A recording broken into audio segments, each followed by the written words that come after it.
Sabe, normalmente, quando a gente pensa na maneira como a memória humana funciona, rola uma expectativa meio irreal de precisão, né? A gente gosta de imaginar o cérebro como uma câmera de segurança. Uhum. É uma ilusão muito reconfortante, na verdade. Total.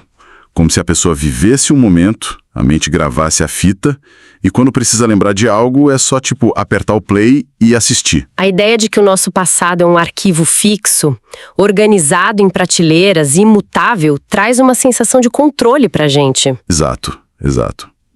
Mas aí, de repente, a fita de vídeo aparece corrompida. Ou, pior ainda, imagina que a pessoa descobre que alguém entrou na sala de controle e editou as imagens sem nenhum consentimento. Nossa, isso é aterrorizante. Sim. E num piscar de olhos, a paisagem da própria mente se torna o lugar mais assustador do mundo. É exatamente nesse terreno instável que a gente pisa nas páginas iniciais de The Crash. Ou A Batida, né? Na tradução livre. Isso. Que é um thriller psicológico de 2025, escrito pela Freida McFadden. A nossa exploração de hoje vai focar em desvendar os trechos iniciais dessa obra. O nosso objetivo é entender as pressões psicológicas, sabe? E o dilema moral esmagador que a protagonista enfrenta pouco antes do tal desastre que dá o nome ao livro. E antes de entrarmos de cabeça na anatomia dessa situação toda, vale dar um passo atrás para entender o contexto da obra e como a autora lida com temas que são bem pesados. Claro, é importante. Porque, o livro constrói uma tensão psicológica brutal.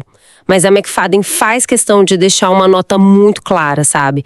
Ela deliberadamente evita descrições gráficas de violência física ou aquelas cenas íntimas muito explícitas para manter a obra acessível. Isso é bem interessante de pontuar. Inclusive, para quem se preocupa com gatilhos de leitura, o site da autora detalha tudo que pode afetar a saúde mental de quem está lendo. A intenção da narrativa não é chocar pelo puro choque visual, mas explorar a complexidade moral mesmo. E ela consegue fazer isso perfeitamente, porque a isca inicial do livro já é um baita soco no estômago. O prólogo, logo na primeira página, mostra alguém sendo sufocado até a morte, e o narrador pensando, abre aspas, eu nunca matei ninguém antes. Eu não sou um assassino. Eu fiz isso por um bom motivo. Fecha aspas. É um gancho e tanto. Demais. Mas a gente vai deixar esse mistério cozinhando por enquanto. Porque para entender como uma situação escala até um assassinato no chão de uma sala, a gente precisa olhar para o começo da bola de neve. Precisamos olhar para a casa da Tegan, que é a nossa protagonista, e a situação dela, faltando uma semana para essa batida, não é só difícil. É sufocante. A pobreza dela, a vulnerabilidade, é descrito de uma forma muito crua, muito tátil, sabe? Não é só um cenário de fundo, é o motor principal de tudo que vai acontecer. Com certeza absoluta. A Tegan tem 23 anos, tá solteira e tá grávida de 8 meses. Ela mora em Lewiston, no estado do Maine, onde o frio lá castiga de verdade. Nossa, eu imagino o desespero. Sim, e para não ser despejada, ela emenda turnos duplos num supermercado local. E o corpo dela, obviamente, está cobrando a conta de um jeito muito cruel. Até porque 8 meses de gestação já é o limite do limite físico, né? Total. A narrativa foca muito nessa exaustão.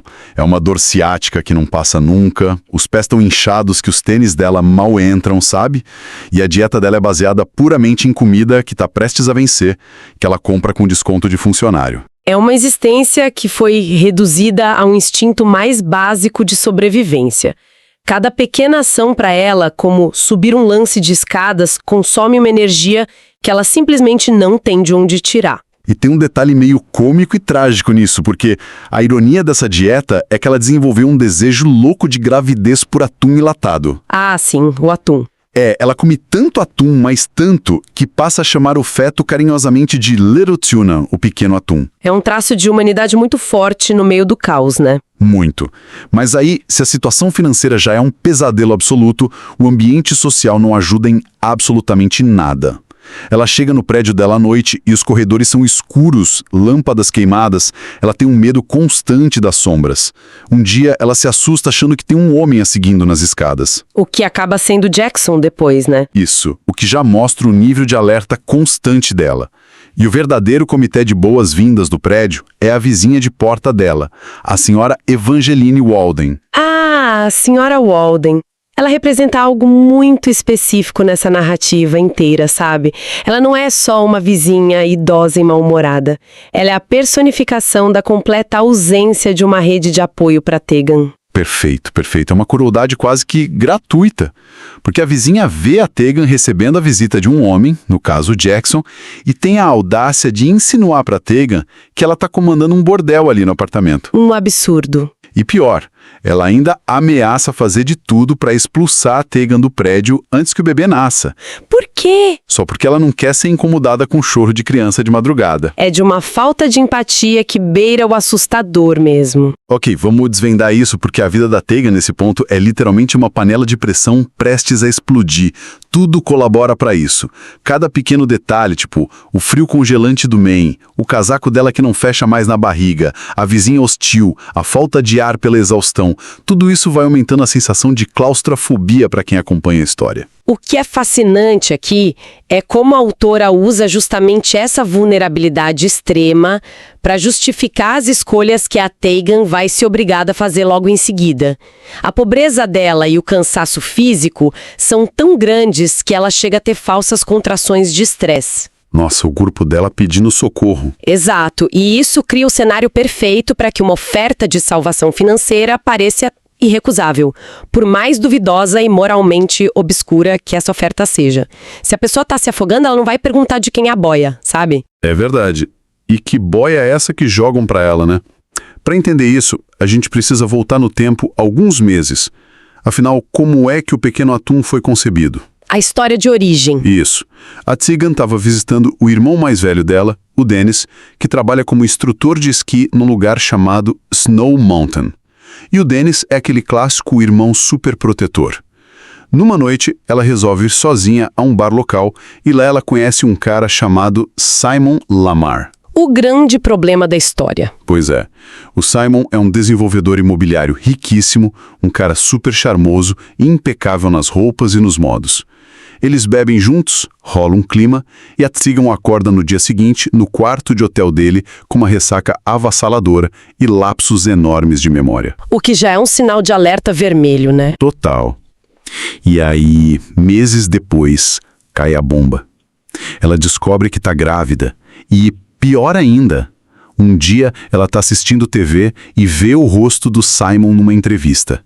E descobre que o cara não é um solteirão de passagem. Ele é casado, pai de 2 filhos e tem uma obsessão doentia pela própria imagem pública. É o cenário clássico do desespero corporativo para homens como ele, sabe? Um escândalo desses, ter um filho fora do casamento, com uma mulher que é de uma classe social muito inferior à dele, é exatamente o tipo de munição que destrói a reputação impecável que eles passam a vida construindo. E a reação do Simon quando descobre é puramente higienista. Ele tem nojo da gravidez, ele tem nojo da Tegan e se recusa terminantemente a encontrar com ela. Em vez de lidar com a situação, ele terceiriza o problema humano. Como todo bom covarde faria. Exato. Ele manda o advogado pessoal dele, o tal do Jackson Brackner. E é aqui que a coisa fica muito, muito esquisita. Porque, pensa comigo, se o chefe do Jackson é um monstro arrogante que quer manter quilômetros de distância dessa situação, a gente espera que o capanga, o advogado dele, seja igual, certo? Um cara engravatado, intimidador, frio.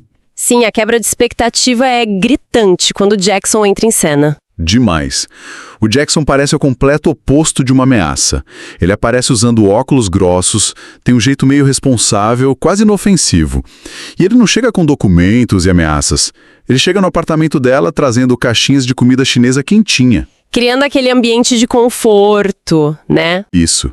Ele tira envelopes com dinheiro vivo do próprio bolso para ajudar a Tegan a pagar o aluguel atrasado que estava enforcando ela. E o golpe de mestre, ele dá de presente um macacãozinho de bebê cor-de-rosa super fofo com a frase "My mommy loves me", ou seja, minha mamãe me ama. Uma manipulação emocional fortíssima. E a Tegan, que estava completamente sozinha, aterrorizada com a vizinha, desaba a chorar de alívio nos braços da situação. Mas espera aí. A gente precisa parar e questionar isso, porque isso não faz o menor sentido lógico. Se o Simon quer destruir qualquer vínculo com essa criança, Porque o advogado dele, que trabalha pra ele, tá comprando roupinha de bebê e levando jantar. Eu fico com a pulga atrás da orelha, achando que o Jackson tá usando um tipo de empatia tática, sabe? Agindo como o policial bom da história. Sem a menor dúvida, a sua leitura está corretíssima. Essa empatia tática é uma ferramenta clássica de gestão de crise. O Jackson é inteligente, ele sabe que se ele entrar naquele apartamento minúsculo com uma postura agressiva e ameaçadora, o instinto de defesa e sobrevivência da Tegan vai ser ativado na hora. Ela poderia gritar, chamar a polícia, procurar a mídia. Exatamente, ela poderia procurar um advogado pro bono, lutar pelo reconhecimento de paternidade, mas se ele entra ali se posicionando como um amigo condescendente, alguém que compreende a dor dela e que aparentemente se importa com o pequeno atum, ele desarma todas as defesas dela. Ele anestesia a vítima para garantir que o silêncio dela seja comprado sem nenhum atrito. Nossa, ele alimenta ela com comida chinesa para ela engolir o contrato amargo sem mastigar. É brutal. O contrato é o centro de tudo, porque o que está dentro da maleta do Jackson é muito generoso financeiramente, sim, vai garantir o futuro da Tegan, mas ele exige apenas uma coisa em troca, um acordo de confidencialidade, o famoso NDA. E a gente sabe como esses NDAs funcionam na prática, né? Sim, e nesse contexto, o NDA não é só comprar o silêncio dela, é um apagamento da própria realidade. O Simon não quer assumir uma responsabilidade, ele quer apagar a própria existência da filha bastarda. O contrato exige que a Tegan nunca, em hipótese alguma, conte a ninguém quem é o pai, nem mesmo para a filha quando ela crescer. É o verdadeiro contrato faustiano. Caramba, ela vende a verdade fundamental da própria vida, a história da filha dela, em troca de uma segurança material. Segurança essa que ela precisa para não morar na rua e para conseguir ir para a sonhada escola de enfermagem. De embrulhar o estômago. E a pressão que ela tá sofrendo apita tão alto que ela aceita. E isso nos leva pro dia oficial da assinatura. O clímax rola ali no pequeno apartamento escuro da Tegan. Ela tá tão ansiosa que vai num brechó e compra um vestido floral baratinho para tentar ficar mais apresentável pro momento. Tentando resgatar alguma dignidade, sabe? Sim. E aí, pela primeira vez desde aquela noite fatídica, o Simon aparece pessoalmente. Ele chega junto com Jackson, mas a postura dele, olha, ele demonstra um nojo explícito pelo local, pela pobreza e principalmente pela gravidez da Tegan. Ele é tão podre que chega a dizer na cara dela que deveria processar a empresa que fabricou a camisinha que ele usou. Uma violência verbal absurda. Mas é aí que o jogo vira. Porque quando Simon se inclina na direção dela para tirar o bendito contrato de dentro da maleta de couro, a Tegan sente o cheiro do perfume dele. O gatilho. E aqui é que fica realmente interessante, veja bem. A descrição no livro é muito precisa. O perfume é uma mistura de baunilha, carvalho e um tom picante lá no fundo. E no segundo que esse cheiro invade as narinas dela, ela congela, porque nas semanas anteriores ela vinha tendo pesadelos horríveis, meio borrados, com o rosto do Simon, mas ela não lembrava de nada concreto sobre a noite da concepção. Ela achava que era só um branco por causa da bebida, né? Isso. De repente, a memória não só volta, ela explode na mente dela. Ela vê claramente o Simon em cima dela, ela implorando, dizendo não, sentindo o corpo mole e paralisado, e o Simon apenas revirando os olhos e dizendo para ela voltar a dormir. Ela percebe com um choque terrível que ela foi drogada com um Ruff, aquele famoso Boa Noite Cinderela, e violentada sexualmente. Uma revelação perturbadora. Demais. E como é que a narrativa usa um elemento tão sutil como um simples perfume para virar a história de cabeça para baixo desse jeito? Como a ciência explica isso? Olha, se conectarmos isso ao panorama geral da neurociência, a gente percebe que o trauma funciona de formas muito complexas. A mente, quando confrontada com um evento de dor e violência indescritível, frequentemente bloqueia as memórias que ela simplesmente não consegue processar para continuar sobrevivendo. É a chamada amnésia dissociativa. Então o esquecimento dela era, na verdade, um mecanismo de defesa ativo do cérebro. Exatamente. O cérebro dela botou aquela noite numa caixa forte. Mas aí entra o fator do cheiro. O olfato é o único dos nossos sentidos que tem uma via direta, uma conexão física imediata com a amígdala e o hipocampo, que são as partes do cérebro que processam emoções e arquivam memórias. O cheiro não passa pelos filtros racionais. Uau, é como uma chave mestra. Sim, o choque do cheiro de baunilha e carvalho quebra instantaneamente a barreira protetora que o cérebro dela tinha erguido. Quebra a narrativa que ela tinha engolido de que foi apenas uma noite de bebedeira que saiu do controle de forma consensual. O perfume transforma o cara que seria o salvador financeiro dela no agressor. E isso muda completamente o peso moral do que está acontecendo ali naquela sala, né? Completamente. Aceitar aquele dinheiro na maleta agora não é apenas esconder um caso extraconjugal por vergonha. É aceitar o suborno para ser cúmplice do encobrimento do crime de estupro que ela mesma sofreu. E a reação da Tegan, diante disso tudo, é de uma coragem que deixa a gente arrepiado.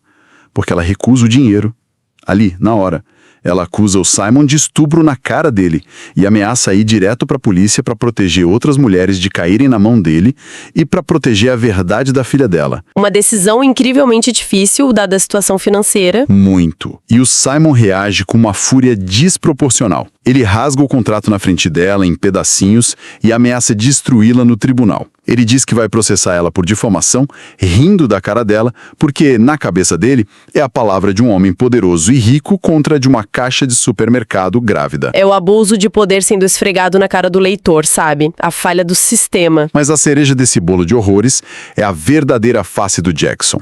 Porque a Tegan olha pro Jackson, o cara da sopa chinesa, esperando algum choque, alguma ajuda. E o Jackson apenas pede, com uma frieza assustadora, que ela assine o contrato pelo seu próprio bem. Essa frase, pelo seu próprio bem, carrega um tom de ameaça sutil muito pesado. Mostra que o Jackson não tá do lado dela e nunca esteve. Ele é o gerente de problemas do Simon. E pelo jeito que ele age, é muito provável que ele esteja acostumado a gerenciar outras garotas nessa mesma situação. É devastador. Ela percebe a traição completa, arrasada financeiramente, mas com a bússola moral resolvida e sabendo da verdade, ela não tem outra opção a não ser fugir. Ela liga pro irmão dela, o Dennis. Ela nem tem forças para explicar os detalhes nojentos pelo telefone, só diz que precisa ir para lá. E o Dennis, sendo aquele escudo dela, manda ela ir para casa dele na mesma hora. Sim. Ela pega a bolsa, coloca poucas coisas dentro, incluindo um detalhe importante, um cantil de titânio do irmão, e entra no seu velho Ford Fusion para pegar a estrada para o norte. E aí eu te pergunto, então, o que tudo isso significa, afinal? Ela tomou a decisão certa ao recusar uma fortuna que garantiria o futuro da bebê dela para defender a justiça e a própria integridade, mesmo sabendo que o sistema judicial e social provavelmente vai esmagar a história dela? Isso levanta uma questão importante, sabe? A autora usa a jornada dela não só como fuga, mas usa o ambiente para espelhar isso. Tem a metáfora brilhante da tempestade de neve que começa a cair no Maine. A tempestade? Conta mais sobre como a narrativa constrói isso. É que a Tegan demora a sair de casa. Por que ela demora? Porque ela ainda vai tentar fazer um último turno de trabalho no supermercado antes de fugir, só para garantir uns trocados para gasolina. Isso mostra como a realidade financeira prende ela. Esse pequeno atraso faz com que ela acabe dirigindo direto para o olho da nevasca. A tempestade externa engolindo o carro dela. Sim, o GPS perde o sinal, ela se perde em uma área arborizada escura, sem visibilidade. A tempestade de neve lá fora espelha de maneira perfeita o caos em que a vida dela se transformou a partir do momento em que ela rejeitou as regras impostas pelos homens poderosos. Ela está no escuro agora. Nossa, é muito forte as imagens. E tem o toque final de tensão enquanto ela dirige, né, lá no meio do nada, com o carro batendo neve no para-brisa. O celular da Tegan, que estava sem sinal, de repente toca. E quando ela olha para a tela, o nome que está brilhando ali, ligando para ela no meio da tempestade, é o do Jackson Bruckner. E quando ela atende, o áudio está falhando, trazendo uma urgência aterrorizante antes da linha cair. Cara, que agonia. Para recapitular a nossa jornada de hoje, a gente viu uma mãe desesperada, prensada contra a parede por circunstâncias extremas de sobrevivência. A gente viu um segredo obscuro e violento ser revelado por conta de um gatilho biológico, de um trauma recuperado através do olfato. E, por fim, uma decisão ética brutal que lança essa mulher diretamente em uma tempestade literal de neve e figurativa de poder. Isso conecta muito com quem está escutando a gente, porque convida à reflexão. Que preço tem a nossa moralidade quando a sobrevivência básica e literal da nossa família está em jogo? O que a gente faria no lugar dela? Essa é a grande provocação da autora. E, para encerrar, eu queria deixar um último pensamento aqui para a gente quebrar a cabeça. Lembra do prólogo chocante que você citou lá no começo da nossa análise? Sim, o do assassinato misterioso. Exatamente. O livro se abre com um narrador misterioso, sufocando alguém no chão. E o narrador repete para si mesmo: "Eu nunca matei ninguém antes. Não sou um assassino. Eu não esperava tanta luta. Fiz isso por um bom motivo. Era a única maneira." Ok, vamos juntar os pontos. Pois é. Pense nas peças que temos no tabuleiro agora. A Tegan descreve a si mesma constantemente como alguém passiva que não tem intenção de fazer mal a uma mosca. Mas o irmão dela, o Dennis, tem um histórico já mencionado no livro de expulsar namorados violentos da Tegan usando um bastão de beisebol. O Dennis não brinca em serviço quando é para proteger ela. Não mesmo. E do outro lado nós temos o Jackson e o Simon, homens riquíssimos, poderosos e que têm absolutamente tudo a perder se a história da Tegan vazar e o NDA for rasgado, como de fato foi. Então, a semente que fica é: quem será a pessoa morta no chão no futuro que o prólogo nos mostra e, principalmente, de quem são as mãos no pescoço dessa pessoa, matando-o segundo a própria justificativa por um bom motivo. Caramba, deixa o pessoal que tá ouvindo refletir sobre isso, porque esse mistério é o tipo de coisa que gruda na cabeça da gente muito tempo depois que a exploração termina. Um prato cheio de tensão e dilema moral. A gente continua desvendando isso tudo no nosso próximo encontro. Tchau, pessoal! Até a próxima!